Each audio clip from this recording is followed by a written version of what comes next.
Everybody stands. Use up some room out there. And y'all can kind of stack it off now. You don't have to be side by side. So some of y'all come forward. All right, everybody, put your hands down. All right. The most important part of the cross is this. So let me get ready to do for a minute. Is this right here.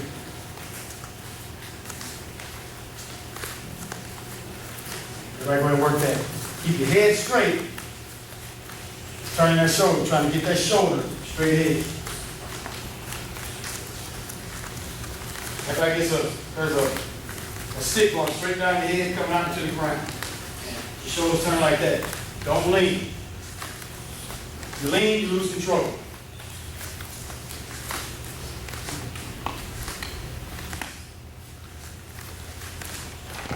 Keep your head straight.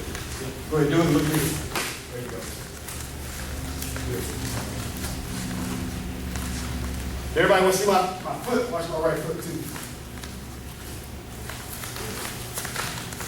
So that heel's almost going way over there.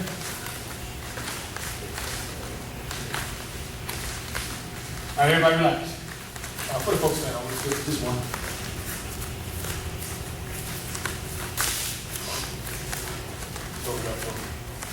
What's the hardest punch in the world?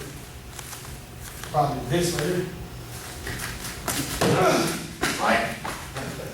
Body weight behind it. Use both hands. Hardest punch in the world. What's my chance of landing that? Yeah. You know, maybe it was somebody who's frozen and scared to death or in a good movie or something like that. So we always have to do, when it comes to punches, you can get a lot of power from being wild. You know, I'll hold across again.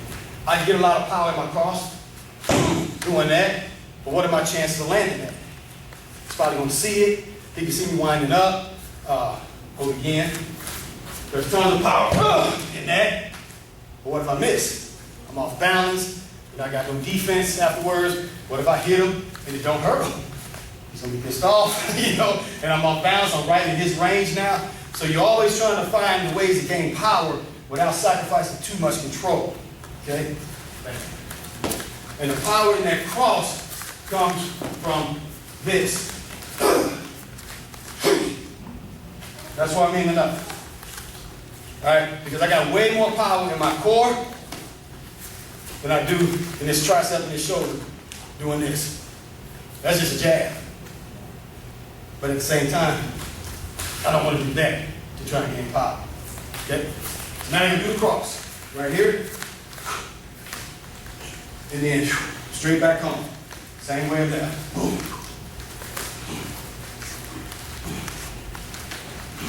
Everybody go ahead and do it there. But don't lean.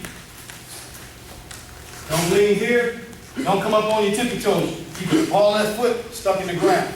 Because one thing you're going to learn is when you punch, when you start learning how to punch hard, your power starts and ends in that foot. When I laid that cross, all that power was down there and came right back up. If I let that foot come off the ground, my power goes off the back door. All right, see, a lot of times you tell people you can stomp when you hit right on contact, and that'll help. So try not to lean. And then if you need to get closer to your target, to your person, that's what footwork's for. So now reach out there. All right, go ahead and hit that.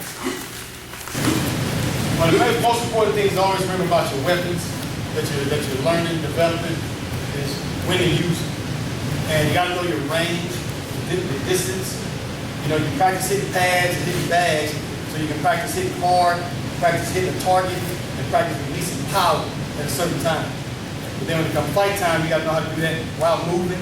You got to know how to close the distance. You got to know how to hit a person and throw it fast enough so they don't move out of that target area before you release that power. But you still have to know what strikes you can and can't use in what distance. And of course, the jab and the cross are more outside punches. All right? If Rebecca's here on me, I don't want to use jab and cross because I'm smothering my power. And you'll see that's what happens with a lot of beginners. Is because as soon as somebody gets in range, we do a lot of drills just like this here.